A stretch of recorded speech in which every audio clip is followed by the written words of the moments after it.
दोस्तों, मैं आपका अपना भाई कृष्णकांत शर्मा आज आपके लिए लेकर आया हूं एक ऐसा टॉपिक जो हर प्रॉपर्टी खरीदने वाले को ध्यान में रखना चाहिए।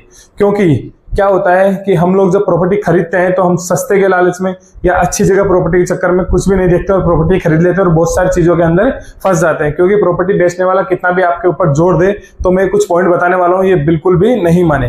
क्योंकि अब तक हमने जो भी वीडियो देखे हैं उस वीडियो के अंदर हमने जाना है कि जयपुर का मास्टर प्लान क्या है, हमें प्रॉपर्टी कहाँ खरीदनी चाहिए, कहाँ इन्वेस्टमेंट करना चाहिए। तो आज हम इस वीडियो के अंदर जाने हैं कि हमें प्रॉपर्टी खरीदते समय किन किन बातों का ध्यान रखना चाहिए। जो सेलर होता है वो हमें किन चीजों में फंसा सकता है, सेलर का ब्रोकर हमें किन चीजों में फंसा सकता है। दोस्तों, तो आज के ऊपर इसमें चर्चा करने वाले हैं। तो अगर इस वीडियो को आप भी पूरा देखना चाहते हैं तो बिना स्किप किए हुए इस वीडियो को पूरा देखें। इसके अंदर आपको मिलने वाला है बहुत ही महत्वपूर्ण नॉलेज। सबसे पहले प्रॉपर्टी के पेपर जरूर चेक करें। जब भी हम कहीं पे प्रॉपर्टी खरीदते हैं तो हम क्या करते हैं कि हम सीधा जाते हैं, वो हमारे को एक फोटोकॉपी देता है, प्रॉपर्टी की रजिस्ट्री जो भी होती है उसकी फोटोकॉपी में भेज देता है, हम उसके बिहाफ पे पेमेंट कर देते हैं। लेकिन उस प्रॉपर्टी में फोटोकॉपी के बिहाफ पे पेमेंट नहीं करें। प्रॉपर्टी के एक एक पेपर ओरिजिनल देखें और उसके बीच में कितने लोगों ने उस प्रॉपर्टी की रजिस्ट्री कराई है वो सभी रजिस्ट्रियों के पेपर जरूर चेक करें। कभी कभी क्या होता है कि लोग 5 से 10 लोगों को वो प्रॉपर्टी बिकी हुई होती है। कुछ प्रॉपर्टी की जो रजिस्ट्रियां होती है वो बीच में से मिस हो जाती है। लेकिन जो सेलर होता है और जो उसका ब्रोकर होता है, डायरेक्ट आपके पास में सेलर आया तो वो ये कहता है कि आप मुझसे लिखवा लो, प्रॉपर्टी के अंदर कोई भी दिक्कत नहीं है, कोई भी समस्या नहीं होगी, ये नहीं होगा, वो नहीं होगा, कोई भी दिक्कत नहीं आएगी। तो सर लिखवाने से काम नहीं होगा, क्योंकि वो जो प्रॉपर्टी के बीच की जो रजिस्ट्री मिस हुई है उसमें बाद में आप फंस सकते हैं। इसलिए आप जब भी प्रॉपर्टी खरीदे उसके पूरे डॉक्यूमेंट चेक करें, बाकायदा कितने लोगों के नाम से उसकी रजिस्ट्री हुई है, आज तक कितने लोगों को उसको बेचा गया, उसमें क्या क्या समस्या हुई है। या हो सके तो फ्रेश प्रॉपर्टी खरीदे, फ्रेश पट्टे वाली या फर्स्ट रजिस्ट्री वाली प्रॉपर्टी खरीदे, ताकि उसमें इतनी दिक्कतें नहीं आए। लेकिन हमें क्या है, हम कई बार प्रॉपर्टी ऐसी जगह चुनते हैं जहां पे पुराने मकान होते हैं वो सेल हो रहे होते हैं, या जहां पे ऑलरेडी टाउनशिप बसी हुई है, लोग रह रहे हैं, वहां पे मकान बेच रहे होते हैं, कई लोग वहां आ रहे होते हैं, तो बहुत सारी रजिस्ट्री वहां की हो जाती है। तो उसके ऊपर हम ध्यान रखें, हर एक डॉक्यूमेंट चेक करें, क्योंकि इसमें फिर लीगलिटी में आप फंस सकते हैं, बाद में फ्यूचर में आपको दिक्कत हो सकती है। अब दूसरी बात करें, कई बार क्या होता है कि जो आपको सेलर प्रॉपर्टी बेच रहा है वो क्या करता है, अगर उसके ऊपर बैंक से लोन होता है तो उसे बताता नहीं है आप लोगों को। बाद में जब आप लोन लेने जाते हैं तब समस्या हो सकती है, या आप अगर कैश में खरीद रहे हैं तब आपको उसमें दिक्कत आ सकती है। तो पूछ के प्रॉपर्टी के पूरे डॉक्यूमेंट चेक करके और उससे ये पता करें कि उसके ऊपर लोन है या नहीं है। सारी जानकारी लेने के बाद ही आप प्रॉपर्टी खरीदे दोस्तों। और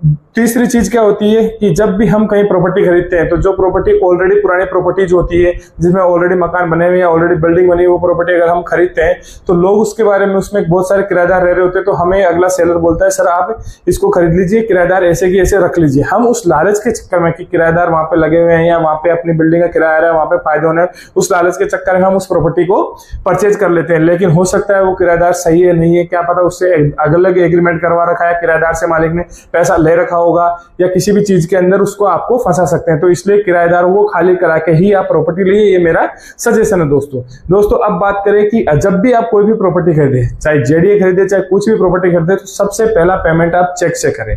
और पहला पेमेंट कम से कम करें, जो बुकिंग अमाउंट होता है वो दें। उसके बाद में उसका एग्रीमेंट बनवाएं और हर कागज पूरे प्रॉपर्टी के चेक कर आगे एग्रीमेंट बनवाने के बाद ही आगे का पेमेंट चेक करें दोस्तों। और अगर आप बात करें कि नेक्स्ट मोमेंट पे, तो एक प्रॉपर्टी के कई नाम से भी होती है कि अगली जो अपने को सेलर प्रॉपर्टी बेच रहा है वो कई लोगों के नाम से वो प्रॉपर्टी हो सकती है। जैसे मान लीजिए किसी एक इंसान के नाम से वो प्रॉपर्टी है, वो इंसान खत्म हो गया, उसके 2 बच्चे हैं, तो वो 2 बच्चों के नाम से वो प्रॉपर्टी हो गई। तो अगर वो प्रॉपर्टी आप खरीद रहे हैं तो आपको जो प्रॉपर्टी का पेमेंट है वो आधा आधा दोनों बच्चों को देना चाहिए, ना कि किसी एक के। कई बार क्या होता है, रजिस्ट्री में करा रहा हूँ, किसी एक को पेमेंट दे देते हो तो उसमें भी समस्या हो सकती है। और अगर आप भी कोई प्रॉपर्टी बेच रहे हो तो आप भी अगर किसी से पेमेंट लो तो वो दो हो तो आधा आधा पेमेंट लो, अगर 4 हो तो 4 टुकड़ों में 25% के हिसाब से पेमेंट ले।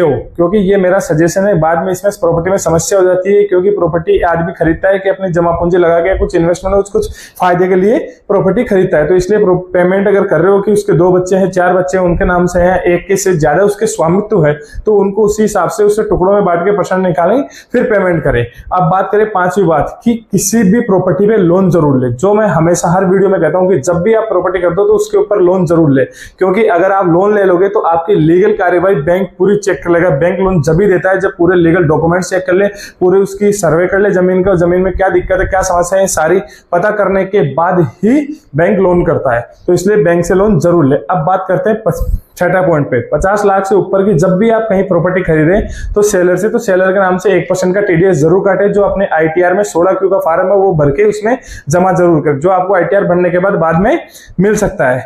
ये जरूर ध्यान रखें। कई बार लोग क्या करते हैं कि इस चीज का ध्यान रहता नहीं है टीडीएस का, और प्रॉपर्टी खरीद लेते हैं और उसका क्या नाम टीडीएस काटते नहीं है, तो इसकी बाद में समस्या आ जाती है। इनकम टैक्स का आपके ऊपर कार्यवाही हो सकती है, इनकम टैक्स का आपके ऊपर नोटिस आ सकता है। तो इसलिए जितनी भी बार आप प्रॉपर्टी खरीदे, एक प्रॉपर्टी खरीदो, 2 खरीदो, 3 खरीदो, सबका अलग अलग टीडीएस लेकर 1% टीडीएस काट के टीडीएस जमा करें।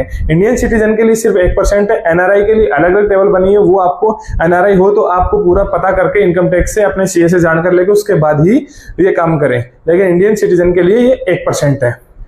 फाइनल टॉपिक की अपन बात करते हैं। लास्ट एंड फाइनल टॉपिक ये है कि प्रॉपर्टी जो भी खरीदे वो आप कैश पेमेंट देकर कम से कम खरीदें और चेक से पेमेंट करें। कई बार क्या होता है कि हम कैश पेमेंट, सामने वाला बोलता है सर मैं 1 नंबर पेमेंट नहीं लूंगा, मेरे को कैश में पेमेंट लेना है, चेक से पेमेंट नहीं लूंगा। तो आप क्या करते हो कि कैश पेमेंट निकालने के लिए जो आपका अकाउंट में अंदर बैलेंस है, जो अपनी सैलरी का है, बिजनेस का है या आपका कमाया हुआ पैसा है, वो आप उसको कैश निकालते हो। या तो आप खुद के अकाउंट से निकालते हो या अपने दोस्तों या रिश्तेदारों को ट्रांसफर करके उनके अकाउंटों से आप कैश विड्रॉल करते हो और उसको कैश देते हो। लेकिन इसमें सर आपको बहुत बड़ी समस्या हो सकती है, फ्यूचर में इनकम टैक्स का नोटिस आ सकता है कि इतना कैश क्यों यूज लिया। अगर आप उसका जवाब भी दे दोगे कि प्रॉपर्टी खरीदने के लिए मैंने यूज किया, तो भी इनकम टैक्स का ये बोलेगा कि आपने कैश में क्यों खरीदी, 1 नंबर में आप क्यों नहीं दे सकते। तो ये सारी समस्याओं का आपको सामना करना पड़ सकता है। इसलिए प्रॉपर्टी ज्यादा से ज्यादा 1 नंबर में आप फुल एग्रीमेंट वैल्यू के हिसाब से ही खरीदे। क्यों, और इसका एक और नुकसान आपको हो सकता है, चलो मान लो आपने खरीद ली कैश में प्रॉपर्टी पर, लेकिन जब आप कम एग्रीमेंट में खरीद रहे हो और बाद में अगर आप बेचने जाओगे तो ये समस्या आपको भी हो सकती है। सामने वाले से फिर आपको भी ज्यादा से ज्यादा कैश ही लेना होगा,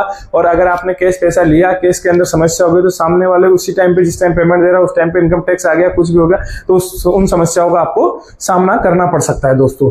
तो दोस्तों आज के लिए इतना ही काफी था। अगर आपको मेरी वीडियो अच्छी लगी तो इसको लाइक कीजिए, कमेंट कीजिए, शेयर कीजिए, क्योंकि मेरा जो नॉलेज है उसमें कोई अगर गलती हो सकती है तो उसके लिए माफ करना, क्योंकि मैं भी कहीं ना कहीं से नॉलेज जुटा के आप लोगों को ये देता हूं। मेरा ये मानना है कि क्या नाम, जो लोग आप अपनी प्रॉपर्टी खरीदते हो और अपनी जो जमा पूंजी इन्वेस्ट करते हो, वो जमा पूंजी सही जगह आप इन्वेस्ट करें, सही जगह आपका पैसा लगे, आपका पैसा खराब नहीं हो। बस उसी लिए मैं आप तक ये नॉलेज लेकर आता हूं।